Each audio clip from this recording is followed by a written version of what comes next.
Members entering the chamber, if they could just take their seats as quickly as possible. In accordance with Standing Order 43, the time for members' statements has concluded. Questions without notice. The member for Isaacs. Thank you, Mr Speaker. My question is to the Prime Minister. I refer to a leaked cabinet document from within the Turnbull government marked sensitive and protected. Given the document refers to details of past and future meetings of the National Security Committee of Cabinet, what action has the Prime Minister taken in response to this national security leak? And will the Prime Minister be referring this leak to the Australian Federal Police for investigation?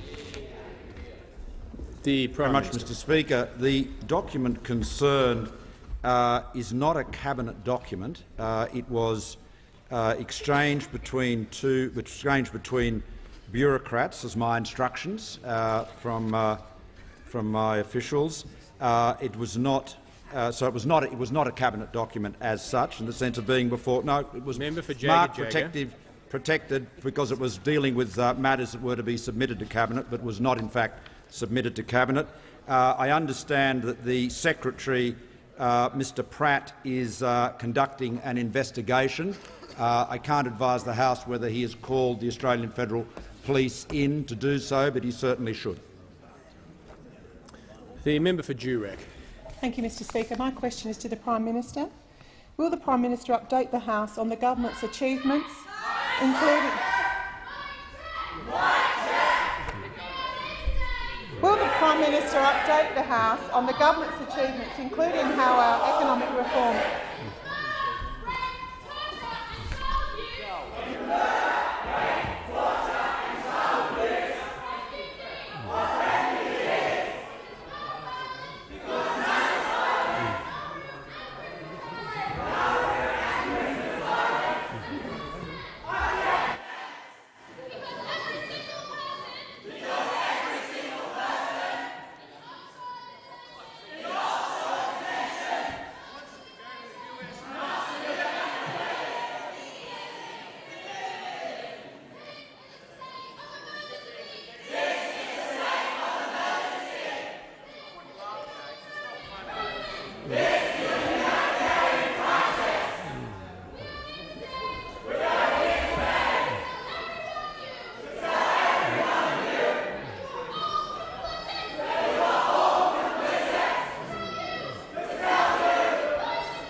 The sitting at the House is. I'll just.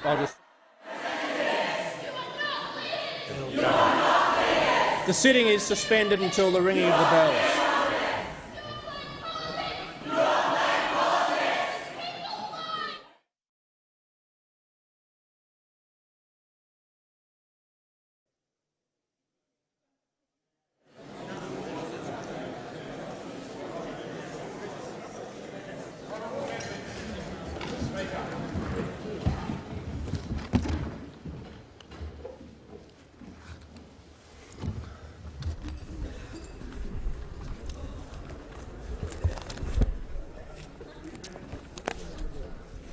Okay. I thank the House. Obviously, the action I took in suspending the sitting was a last resort. As members would know and witnessed, I wondered whether we could plough on in the extraordinary circumstances, and I made a judgment that we could not. Our purpose here is to conduct the business of the House, and for the period of time we've been suspended, it's very clear we were unable to do that, and the dignity of the House would have been severely compromised had we continued. So I just say that to members, and I think we can resume. The Leader of the House. Well, Mr Speaker, on your statement on indulgence, obviously this is a very serious occurrence today. This is the most serious intrusion into the parliament since the riots organised by the ACTU in 1996, for which I was in the parliament. Members on my left. Statement of fact.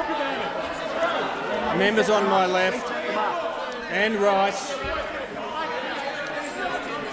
Members on my left and right will cease interjecting. The Leader of the House has the call. Mr Speaker, in 1996 the ACTU organised a barbecue on the steps on the lawns of Parliament House, which resulted in a riot and the invasion of the Parliament.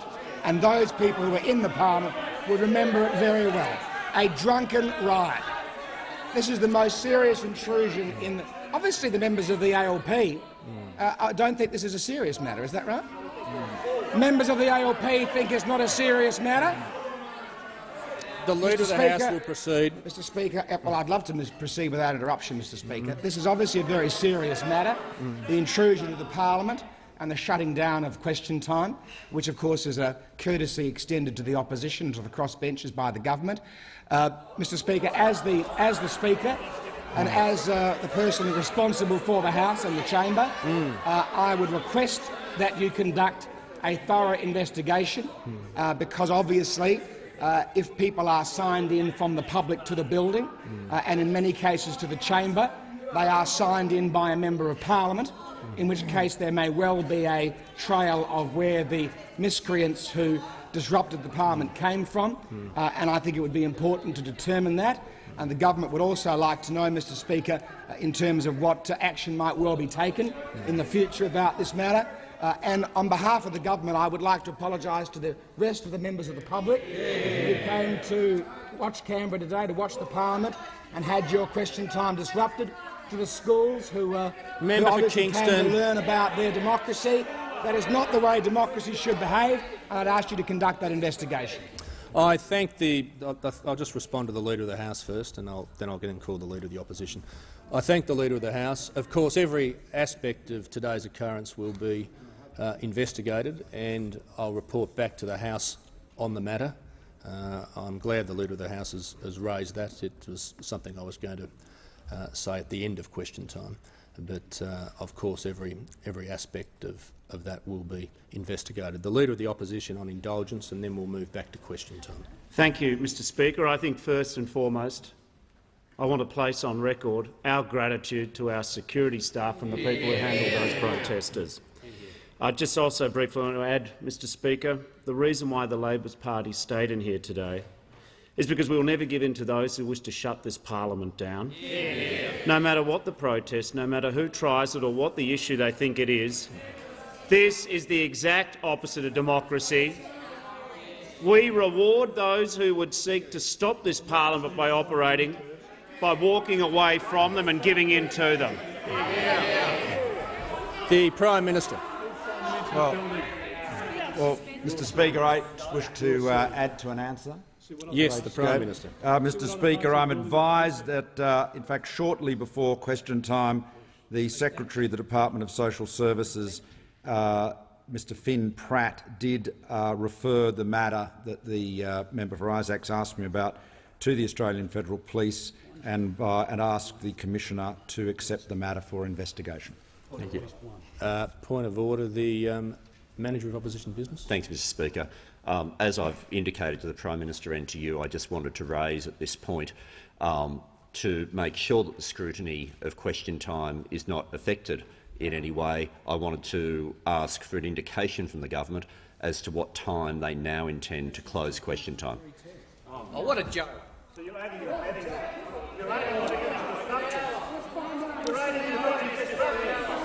The Leader of the House. the Leader of the House. Look, I say to both the Leader of the House, the Manager of Opposition Business and the member for McMahon, the Leader of the House will cease interjecting. I'm addressing the House. We've had enough disruption for today. The length of question time is in the hands of the Prime Minister. We've raised this point many times before. That is a matter for the Prime Minister. The practice is very clear. We're going to proceed with question time now. And when— No, well, look, you raised a point of order that wasn't a point of order. We'd begun question time again. The Prime Minister's added to an answer. We're going to proceed with question time, and the member for Durack has the— Well, no, the member for Durack, Leader of the Opposition, was asking the question that no one could hear. So I think it would be passing strange for me to not allow the member for Durack to ask her question that was drowned out. I call the member for Durack. Thank you, Mr Speaker. My question is to the Prime Minister. Will the Prime Minister update the House on the government's achievements, including how our economic reforms are driving jobs and growth? How will the Australian Building and Construction Commission help to improve productivity and reduce construction costs? The Prime Minister has the call. Thank you, Mr Speaker, and I thank the honourable member for her question. And she understands very well how important the construction and building sector is to Australia. 8% of GDP, 1 million Australians employed, 300,000 small businesses. And this sector, this industry, has been subject to a reign of terror from militant unions, the CFMEU, who have defied the law for years, ever since a Labor government, under Bill Shorten, under the Leader of the Opposition as the Minister— The Prime Minister will resume his seat. The Manager of Opposition Business will resume his seat. The Prime Minister needs to refer to members by their correct titles. Mr Speaker, point of order. The Manager of Opposition Business. Manager of Opposition Business. Members on my right. Members on my right. The Manager of Opposition Business. You've just had on interjection the Minister for Immigration do the exact same thing and not calling people by their titles. You either maintain the rules of this place for all members or we don't. And on this day of all days, we should not be letting people get away with it. The Manager of Opposition Business will resume his seat. Members on both sides will cease interjecting. Now, I'm going to go back to the ruling I made on referring to members by their correct titles, and I'm going to address the House on this subject. If the Manager— and I realise tensions are running high, but I'd ask the Manager of Opposition Business to listen carefully to what I'm saying, because it relates to both the Prime Minister and the Leader of the Opposition, and indeed himself and the Leader of the House. At the end of question time, when I had sat members down for not using correct titles, I made a statement, and he will see that that statement refers to a number of aspects about context and the like. There is another element as well that is well established within the practice, and if he wishes, through the course of question time, I can show him the reference, and that is there is special latitude on all matters given to party leaders and, in fact, to managers of opposition business and to the Leader of the House. So in this sense, I've exercised that latitude. I would exercise it in precisely the same way to the Leader of the Opposition, indeed as I have on many occasions, and indeed I did on budget night of this year, where the offences were repeated over and over again. Now, I'm going to ask the Prime Minister to refer to members by their correct titles. The practice makes it very clear that's the case, and it was in my consideration when I made that judgment. And I'm going to ask the Prime Minister to resume his answer and to refer to members by their correct titles. Thank you, Mr Speaker. It was during the Gillard government that the Leader of the Opposition, then the Employment Minister, oversaw the abolition of the Australian Building and Construction Commission. And what we saw, this was done at the behest of the CFMEU. Once again, the Labor Party standing up for the bosses of militant unions, just as they have done again and again and again.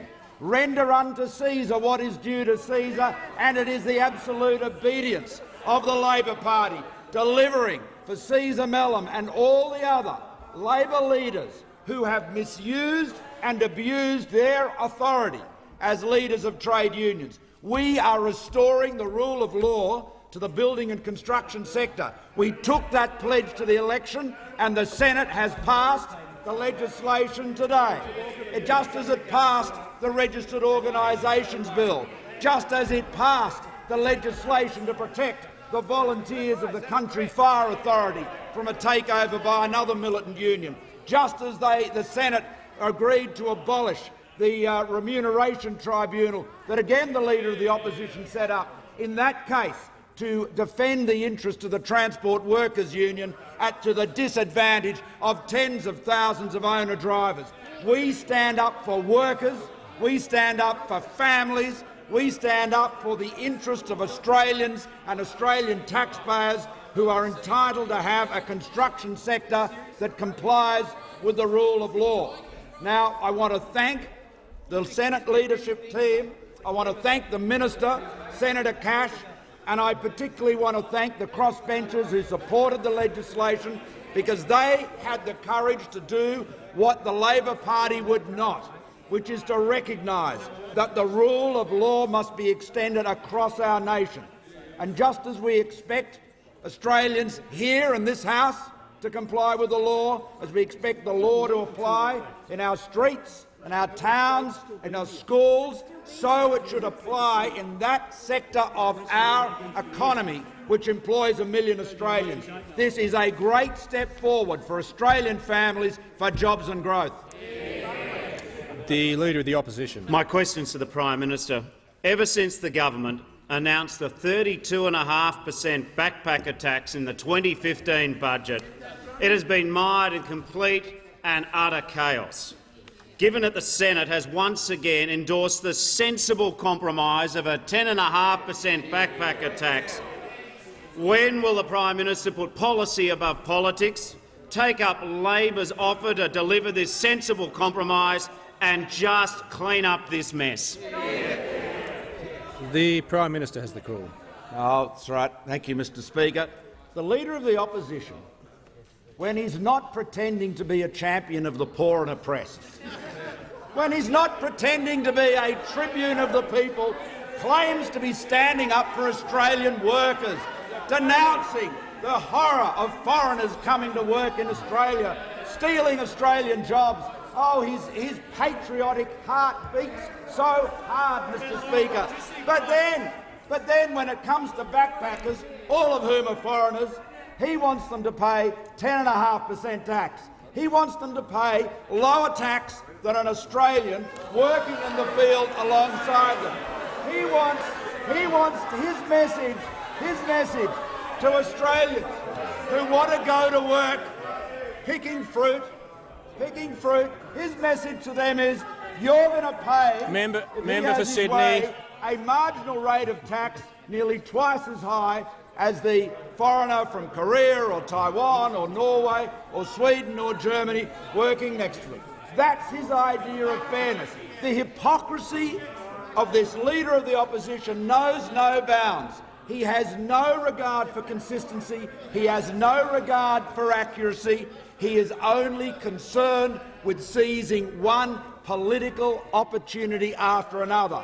No principle, no integrity, no consistency, no accuracy, no regard for the truth, except there is one truth we all know about this Leader of the Opposition. He will stop at nothing to pursue his own political self-interest. The member for Dunkley. Thank you, Mr Speaker. My question is to the Treasurer. Will the Treasurer update the House on the government's efforts to arrest the debt, increase wages for hard-working Australians and protect our AAA credit rating? How will the passage of the Australian Building and Construction Commission Bill assist in this endeavour? The Treasurer has the call. Thank you, Mr Speaker, and I thank the member for Dunkley for his question and his keen interest in ensuring that Australians can be supported by a government that has a national economic plan that is driving increases in job numbers, Mr Speaker, increases in economic growth and in fact leading the advanced world when it comes to economic growth, Mr Speaker, and we will continue to do that with the policies and commitments that we outline in the budget this year and continue to pass through the parliament, Mr Speaker. But in particular, in addition to ensuring that we ensure the government lives within its means. You need to drive policies that improve productivity. And we have heard in this place about the lawlessness and the thuggery and the militant trade unions that today have had a very bad day because the Australian Building and Construction Commission bill has been passed in the other place, Mr Speaker, which will ensure that the rule of law will return to our building and construction sites. And this is an important productivity improvement. This is something that is good news for the million Australians who work in the Australian construction industry. It is why our enterprise tax plan is designed to particularly support small businesses so they can give Australians working in those businesses more hours, more opportunities to earn more to ensure that they can support their own standards of living. That's why we have taken into this place the enterprise tax plan, which is also opposed by those opposite. In addition to that, Mr Speaker, by getting the budget under control, by ensuring that we get expenditure under control, and that we have had over $20 billion already of measures, Mr Speaker, half of those on expenditure measures, Mr Speaker, passed through the parliament, means we are getting on with the job. We also have to protect the integrity of the tax base. And it was about this time last year when those opposite voted against tax integrity measures which would ensure that multinationals paid their fair share of tax. That anniversary comes up on the 2nd of December when those opposite voted against multinationals paying their fair share of tax. And in this parliament, in this week, they're standing up for the rights of foreign workers with the Federated Union of Foreign Workers representatives who sits opposite, Mr Speaker. Those opposite wanted to protect multinationals for paying their fair share of tax, and now they want foreign workers to pay a lower rate of tax than Australian workers do, Mr Speaker, because an Australian today, on an average employee's wage, pays an average rate of tax of 23.8%. Under their policy, a backpacker, a foreign worker coming to this country will pay an average rate of tax of 10.5%. So they want Australians to pay twice the rate of tax of a backpacker to pay for their foreign workers' tax cut, Mr Speaker. That's not how you run a strong economy for Australian workers. The Leader of the Opposition. My question is to the Prime Minister. Will the Prime Minister rule out appointing Senator Brandis to a diplomatic or judicial post before the next election? Yeah. The Prime Minister has the floor. I knew that the member for Isaac's enmity towards Senator Brandis was an obsession. I didn't realise it was infectious. The members on my left. Members on my left. The member for Denison has the call. Members on my left will cease interjecting. The member for Denison has the call. Speaker, my question is to the Prime Minister. Prime Minister, thank you for your time last week and for allowing me to brief you on the proposal for a Tasmanian A-League football team. Obviously, a Tasmanian football team would be a wonderful rallying point for the community, inject millions of dollars into the economy, establish soccer as the only true national football code and boost TV audiences. Prime Minister, do you share Tasmania's enthusiasm for this project, and what commitment can you make to support the venture, and in particular the modest improvements to North Hobart Oval that would underpin this very exciting endeavour? The Prime Minister has the call. Thank you, Mr Speaker. Well, I can see that, that in the honourable member's mind's eye the Wilkie Wanderers are about to take off, and I acknowledge his keen interest in attracting a Tasmanian A-League football team and also the interest of the Premier. So perhaps there'll be a competition between Wilkie's Wanderers and Hodgman's Harriers as the names for such a team. There's no doubt that soccer is a large and growing force in Australia, and the honourable member knows well the question of which football teams will form part of the A-League expansion is a matter for the Football Federation of Australia. Now, I'm advised that the FFA will be providing all interested parties with more details of the framework for this expansion in the first quarter of next year. So I encourage the honourable member to continue his advocacy for an A-League team in Tasmania. And, Mr Speaker, like the honourable member and all honourable members, I believe, we understand that sport and local infrastructure, the infrastructure that supports sport and communities, provides a wonderful rallying point. And that's why we are supporting local infrastructure in Tasmania. Just last week, the Minister for Regional Development, Senator Nash, announced the new Building Better Regions Fund, providing $297 million for local infrastructure and community initiatives. The North Hobart Oval improvements, which the honourable member has referred to, is eligible for the Building Better Regions Fund, and indeed is the type of project the fund aims to support. Applications for the fund open in January next year. So, Mr Speaker, we're investing heavily in the infrastructure Tasmania needs to boost productivity and deliver the jobs growth that the state requires. We're investing over $2.1 billion to enhance Tasmania's status as the global hub for Antarctic research, and Hobart as our strategic gateway to East Antarctica. That includes $38 million extending the Hobart International Airport runway to support the Air Force's heavy lift capability, and our new icebreaker, a custom-built ship, is due to arrive in 2020.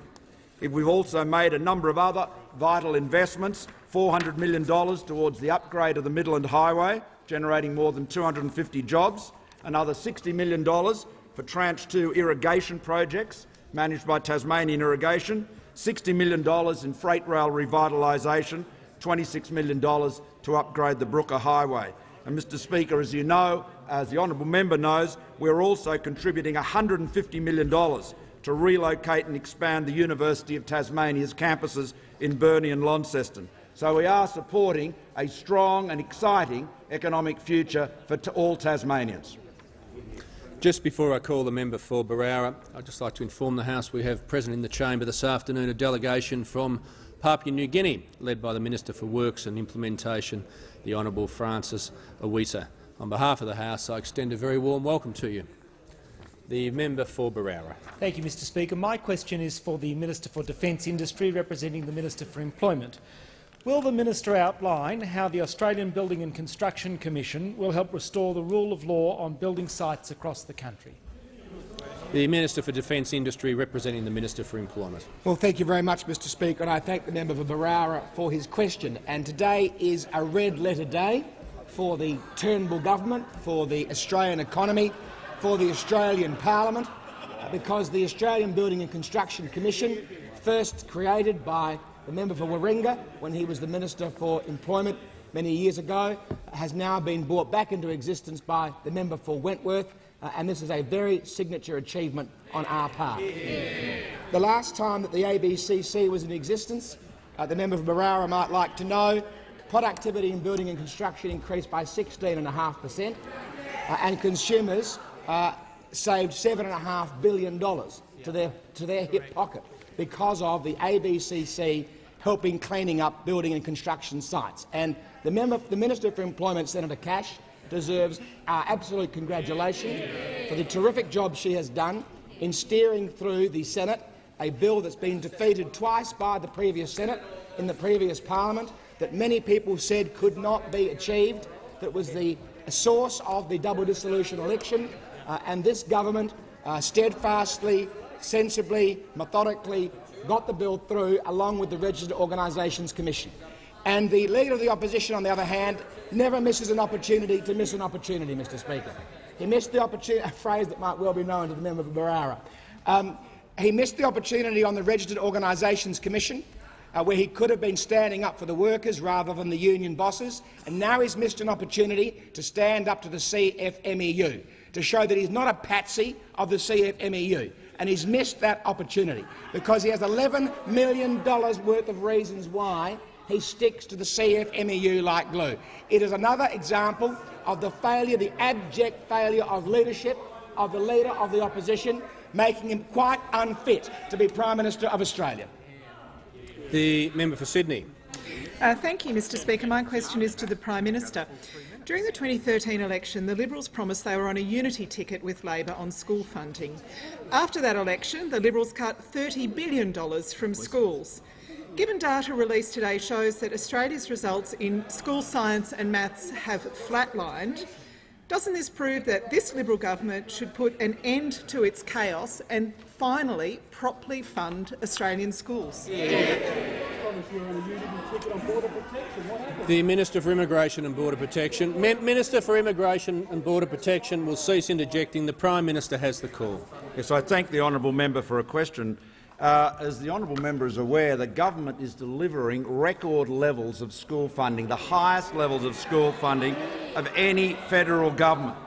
Now, we know, however, and we should be extremely concerned by the fall in our comparative rankings in maths and science revealed in the report today. This is we have in maths slipped since 2011 10 places for Year 4 from 18th to 28th, 5 places for Year 8 from 12th to 17th. In science, we've slipped 5 places for Year 8 from 12th to 17th, remained steady at 25th. Now, this is a much-needed wake-up call. But it is important for honourable members to recognise that during that period of that fall in relative performance, we have been spending more money every single year.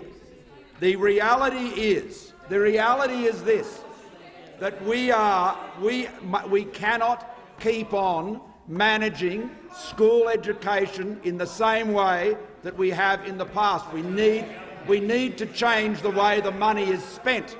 The reality is we're spending more, but we're getting worse outcomes. And what the Labor Party says is spend even more. Spend even more. They are not prepared to recognise that we need to invest in programs that will deliver better results. Now, we are focused on that very need. We are seeking to address these failures or these declines in performance. We've got a back-to-basics focus on more teachers specialising in literacy and numeracy. I hear sighs from members opposite. They're not, literacy and numeracy, that's what those tests are about, I'd remind honourable members opposite. We are falling behind in that area. We've got to focus on it. We're ensuring more teachers are qualified to teach STEM subjects. We're ensuring that students complete a maths or science subject as a prerequisite to get a tertiary ranking, and we're setting minimum literacy and numeracy standards for Year 12s. Mr Speaker, I'd cite the Grattan report on this subject released just this week, which says, and I quote, "Money alone cannot create a school system that gives every Australian child a fair chance in life. It must be well spent." And we'd recall what Ken Boston said, a member of the Gonski panel. The solution to Australia's education problem is not pouring more money into education, but redistributing the existing funding strategically to address the things that matter in the schools that need it. And that is our commitment to do just that.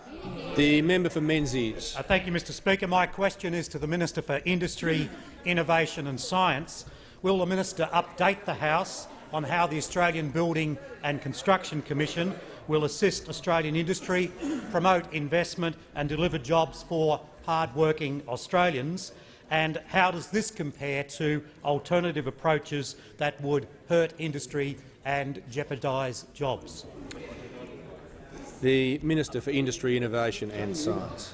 Thank you very much, Mr Speaker, and I want to thank the member for Menzies, who, along with many other members of this House and all of the members on our side, has long stood against union thuggery and in favour of the passage of the ABCC legislation. And the reason why is because when you look at our third largest industry, construction, and if you allow lawlessness, which is the approach which has been encouraged and fostered by the voting record of those on that side of the House, then you allow project insecurity to proceed. You allow higher costs to proceed, and as a consequence you have lower job numbers. So this legislation which is passed today is about project security, it's about the rule of law, and above all else it's about more jobs for workers. So there are two very different approaches.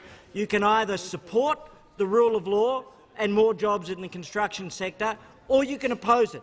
Which they have done consistently. And why does it matter? Let's look at a couple of case studies. What we see in Brisbane is that they even allowed intimidation by the CFMEU in a project for homeless people, a project to provide security for those who are homeless. The Brisbane Common Ground project, which was heard in a case before the federal court, where the court found the actions of the CFMEU amounted to a deliberate stratagem, found this, that a subcontractor who was not allied with the union asked, "What are the consequences to my business if I bring my boys on site?" A CFMEU official replied, "You want to know what the consequences are? You would be committing industrial suicide." End quote. That's the sort of intimidation that we set out to end. That's the sort of intimidation to which they turned a blind eye with their vote in the Senate today. They should be absolutely ashamed of standing by whilst intimidation gets the green light on their watch. But it gets worse than that. The Pacific Fair shopping centres are home to many retail businesses on the Gold Coast. What we have is a CFMEU official goes into the work shed of a subcontractor, which wasn't unionised, throws all the gear out, takes the lunches out of the fridge, throws the lunches out, and then when asked by the subcontractors if they can go in, if they can put their lunches in, "Get out of the shed, you scab. You're an expletive-deleted, extravagant expletive-deleted piece of excrement, mate. That's what you are." And then he goes on, "But wait, you can put Neil's stuff in the fridge." Why would you put Neil's stuff in the fridge? Because Neil was a union member. At the end of the day, they stand for outright intimidation and thuggery. We stand for the rule of law and God. That's why we passed the legislation today. The member for Gorton. Oh, I'm sorry. Thanks for that. Very kind of you. Mr Speaker, my question is to the Prime Minister. Yesterday in question time, the Prime Minister said the reason he sold out of Cayman Islands Vulture Fund was because his investment advisor told him to. Can the Prime Minister confirm that the fact the Vulture Fund profited from the suffering of vulnerable people was not a consideration? And is this why the Prime Minister stubbornly refuses to sell his investments in 7-Eleven, a company which is notorious for exploiting workers? Member for Gilmore will cease interjecting. The Prime Minister has the call. Mr Speaker, I addressed this issue yesterday, but I'm reminded by the question from the honourable member that unless he's made some changes recently, his own member's interest disclosure does not disclose where his superannuation is invested at all. Now, of course, if it is invested, as I suspect it might be, Mr Speaker, in CBUS, if it is invested in CBUS, then he would know that fund has many investments in funds that manage distressed assets. But perhaps what the honourable member should do is update his members' register so that he actually discloses where his superannuation is invested. The member for Macmillan. Thank you, Speaker. My question is to the Minister for Immigration and Border Protection. Will the Minister update the House on the importance of ensuring the 457 visa program acts as a supplement to and not a substitute for Australian workers? What are the risks associated with taking an alternative approach? The Minister for Immigration and Border Protection. Well, thank you very much, Mr Speaker, and I thank the member for his question. Because we come toward Christmas, Australians will be thinking about this parliamentary year. They'll be thinking about the performance of the Leader of the Opposition. They'll be talking about whether they believe that this Leader of the Opposition is a trustworthy individual and whether his character determines if he could be properly considered to be the leader of this country. And you know what, Mr Speaker, I think we have demonstrated at every turn during this parliamentary year that this Leader of the Opposition, on every test, he fails the basic question of trust. Because he says outside of this parliament that he is supporting Australian workers, that he wants to put Australian workers first. Yet we find out when he was the Employment Minister, he signed a secret deal with fast food companies, including McDonald's, to allow hundreds of workers in to displace Australian workers. And worse than that, he then said, to provide some sort of cover, that no, he was bringing workers in to work in the mines. That it was the mining boom, 457 worker numbers spiked because he was bringing workers in to work in the mines, but he was found out. He was found out and he failed the character test yet again, Mr Speaker. Now, the difficulty is that it goes beyond that for this Leader of the Opposition, because he's also, as we find out this week, signing other deals. He's signing other deals and he's consorting, as it turns out, through his CFMEU links with criminals and thugs, people that have been convicted of criminal offences, and that is the reality of this Leader of the Opposition. The Minister will resume his seat. The Minister will cease interjecting. I've asked him to resume his seat. The member for Sydney will not compound the situation. The Manager of Opposition Business. Mr Speaker, I'm trying to hear the Manager of Opposition Business. The member for Lingiari is warned. The Manager of Opposition Business. Thanks, Mr Speaker. If that wasn't an imputation against a member of parliament for an improper motive, I don't know what was. He should Manager be of sat Opposition down. Business will resume his seat.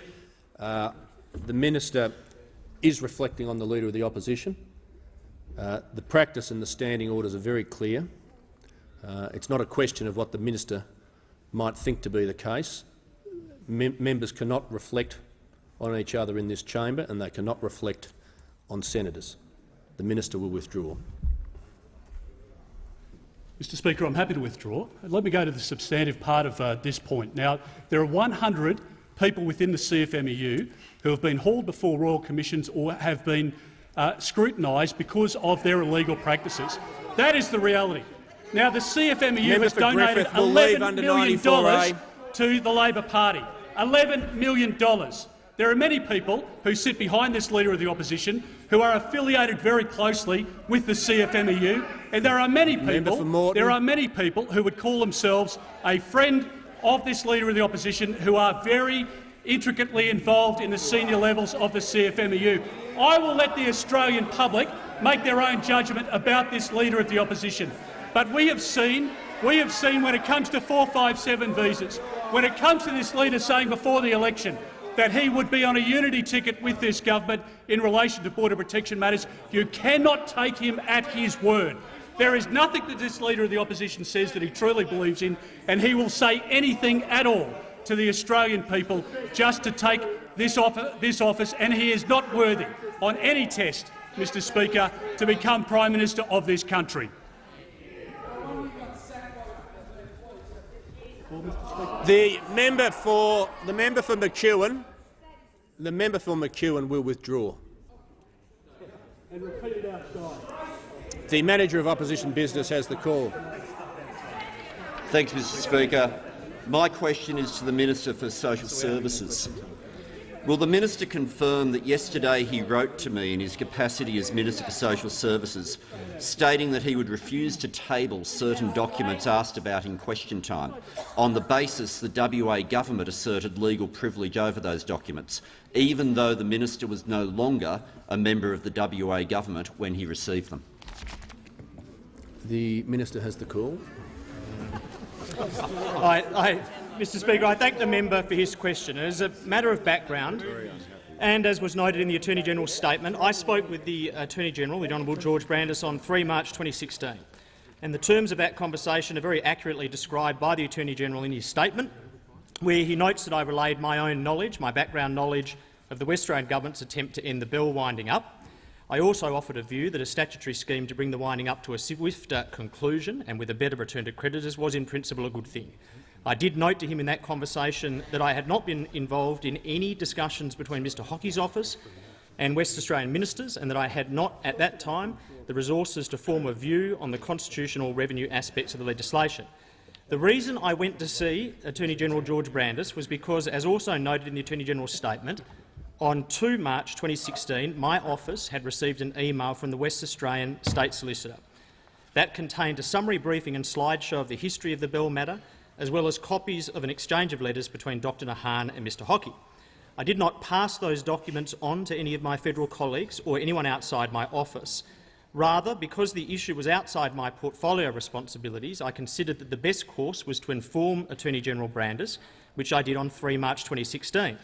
I informed him that I thought it was advisable that he contact the West Australian Attorney-General directly, which I now understand he did the next day. I did not provide any documents to Attorney-General George Brandis, considering it appropriate that he receive any views of the West Australian Attorney-General directly from him. When I spoke to Ms O'Dwyer on 4 March 2016, it was similarly to put to her that as Minister for Small Business and Assistant Treasurer, it might be advisable for her to contact the West Australian Attorney-General, which again I understand she did the next day. I understand that yesterday correspondence was sent to Attorney-General George Brandis from Michael Mission, the Attorney-General of Western Australia. I'm informed that in that correspondence the West Australian Government considered that the documents that were provided to me on 2 March 2016 contained repetitions of material relating to the Bell litigation, which I was previously apprised of in my former role as Attorney-General for Western Australia and Treasurer for Western Australia, and that the West Australian Government asserts legal professional privilege over the documents, as well as claiming a public interest immunity against their production in present and future legal proceedings. The member for Isaacs. The member for Moore. Thank you, Mr Speaker. My question is to the Minister for Foreign Affairs. Will the Minister advise the House on the importance of strong leadership in dealing with international security issues? Is the Minister aware of any alternative approach that would jeopardise Australia's international relationships? The Minister for Foreign Affairs. Thank you, Mr Speaker, and I thank the member for Moore for his question. Australia's national interest is best served by developing strong relationships with our major partners and allies, particularly on the economic front, because that also underpins our strategic and security interests. And the China-Australia Free Trade Agreement is a case in point. It has great economic benefits for Australia, but it also has strategic benefits as we deepen our relationship with China. Now, the Leader of the Opposition's hypocrisy and his troubled relationship with the truth are well known to this chamber and beyond, no more so than in the case of the China Free Trade Agreement. For members will recall that the Leader of the Opposition endorsed a disgraceful, dishonest, xenophobic, anti-China campaign run by the union movement to destroy the China Free Trade Agreement. Indeed, the lies and the dishonesty in this anti-China Free Trade Agreement campaign was so profound that the Department of Foreign Affairs and Trade had to put out a fact sheet pointing out the falsity of the claims made by the unions that were backed by the Leader of the Opposition. The claim that there would be unrestricted importation of Chinese workers, false. The claim that there would be unskilled Chinese electricians on Australian work sites, all this was false. But, Mr Speaker, not content with risking the relationship in this way, and it was denounced by no less than Bob Hawke, who said it threatened the relationship with China, then we had the Leader of the Opposition's incoherent, incomprehensible strategies on the South China Sea, again risking our relationship. Then, of course, endorsing the behaviour of Senator Dastyari and his cash for policy behaviour. But, Mr Speaker, I do give credit to the Leader of the Opposition. It appears that he wants to make amends. So apparently he's appointed a special envoy to rebuild the relationship with China. So off went the Deputy Leader of the Opposition in the Senate, Senator Don Farrell, last night to a major diplomatic event in Canberra, and all the diplomatic heavies were there, the ambassadors and the high commissioners, and up stood Senator Don Farrell on behalf of the Leader of the Opposition and toasted to the China-Australia relationship. Problem was, he was in the Japanese embassy.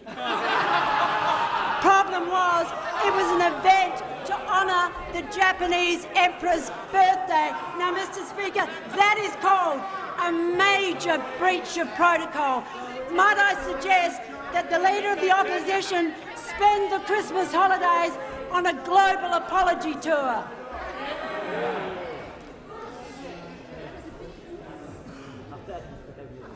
The Manager of Opposition Business.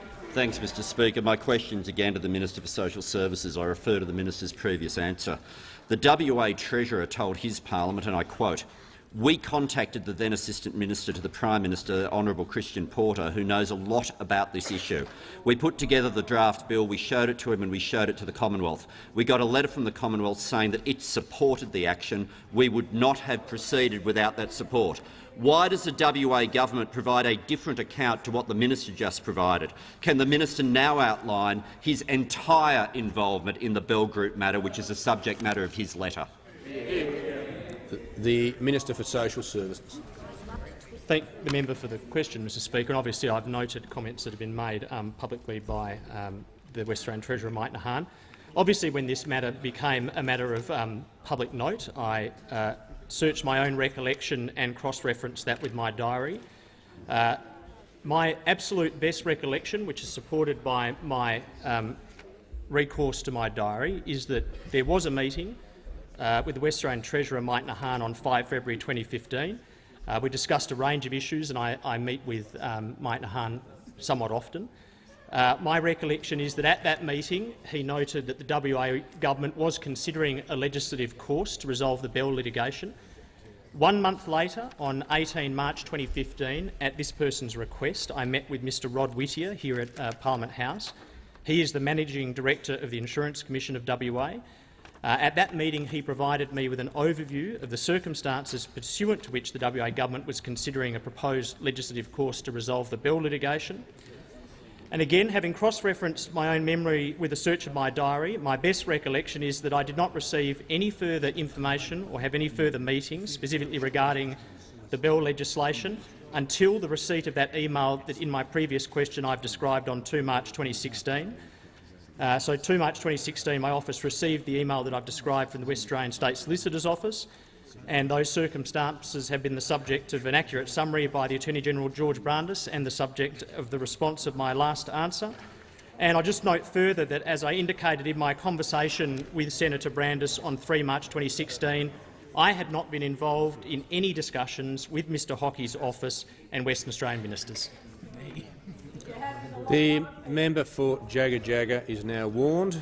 The member for Parkes has the call. Thank you, Mr Speaker. My question is to the Deputy Prime Minister and Minister for Agriculture and Water Resources.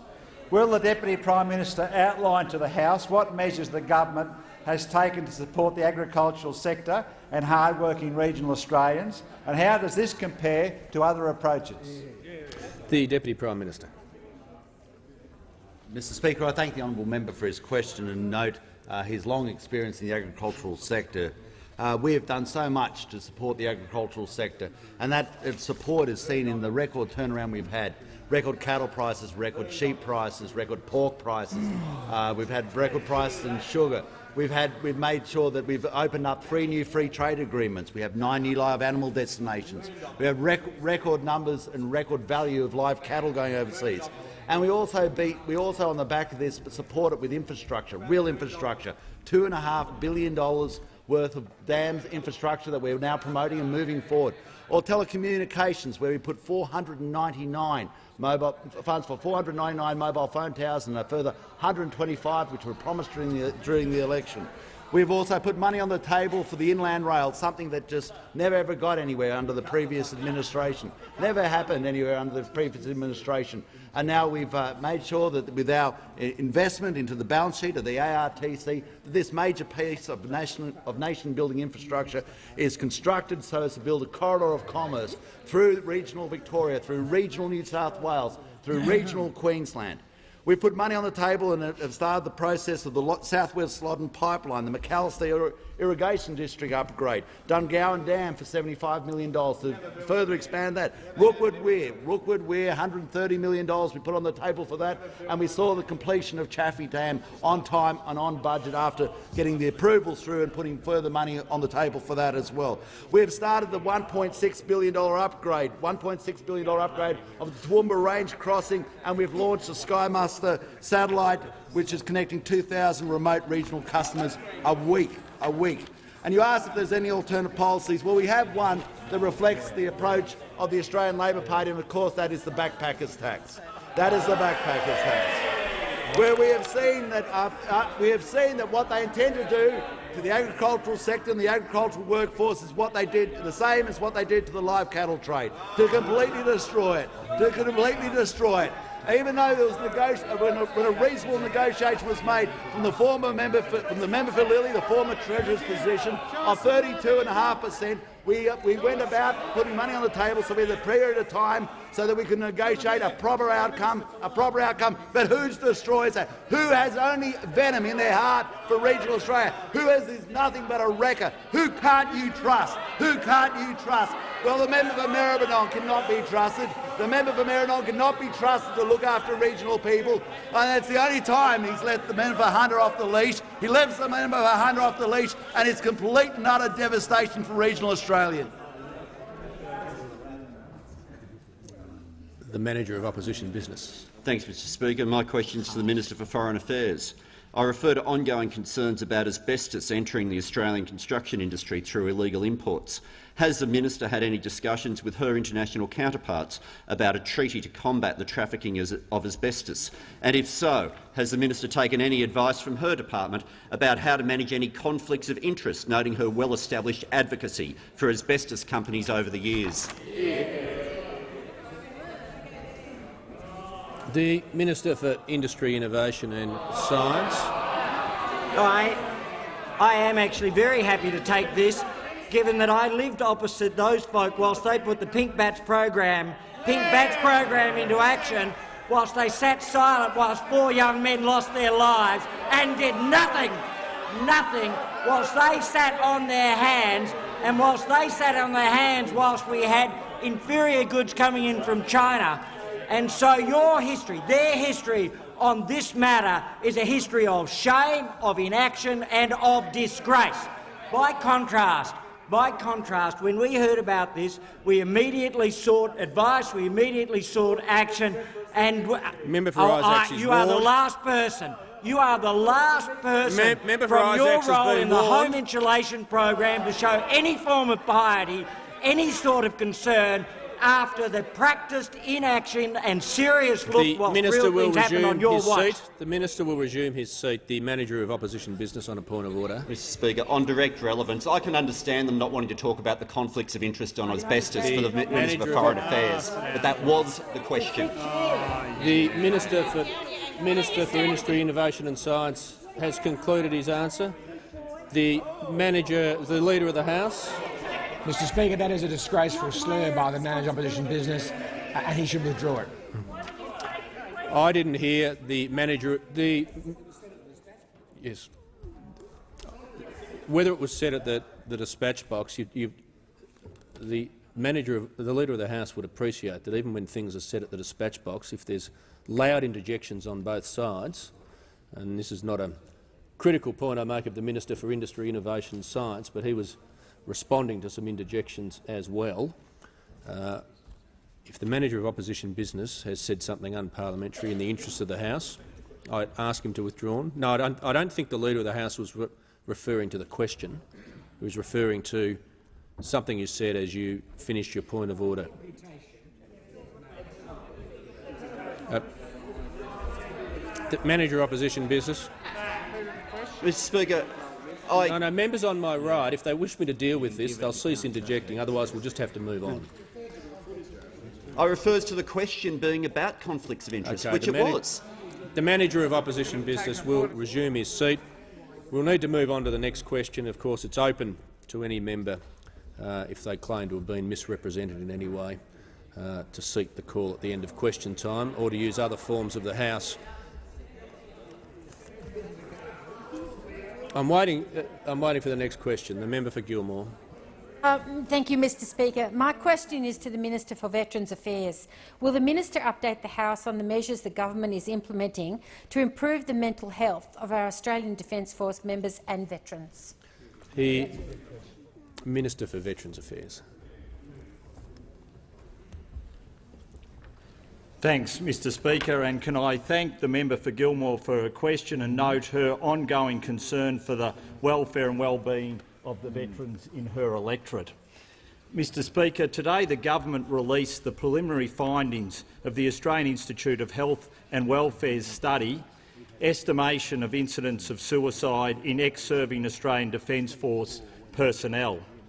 The figures released today are the first accurate, robust data ever produced on the incidence of suicide amongst the serving, reserve and ex-serving populations. Mr Speaker, one suicide is one too many, and the government is committed to addressing suicide in our community. This is the start of an ongoing, long-term project that will help us better understand the extent of the incidence of suicide in the defence community and inform our efforts to ensure the people who need help can get it. The AIHW study found that between 2001 and 2014 there were 292 certified suicide deaths among people with at least 1 day of ADF service since 2001. Of these, 84 occurred in the serving full-time population, 66 occurred in the reserve population, 142 occurred in the ex-serving population, 272 were men and 20 were women. When compared with the Australian men demographically, the incidence of suicide was 53% lower for men serving full-time in the ADF, 46% lower for men in the reserve ADF and 13% higher for ex-serving men. In the wider community, suicide is the leading cause of death for Australians aged 15 to 44. Men make up 75% of all suicides. It is a problem we all need to confront. Mr Speaker, the government is acting. In the past 6 months we have implemented non-liability health care for ADF members and veterans. This means that any man or woman who has served for a single day within the Defence Forces is eligible for treatment for depression, for anxiety, for PTSD, for alcohol abuse or substance abuse. It's free and it is uncapped. In the first 3 months since this has been implemented, over 1,000 people have taken up this help. We can and are doing more to treat mental health issues within our defence community, but this issue is something that all of us need to do everything we can to address. The Prime Minister. Thank you, Mr Speaker. I ask that further questions be placed on the notice paper. I thank the Prime Minister.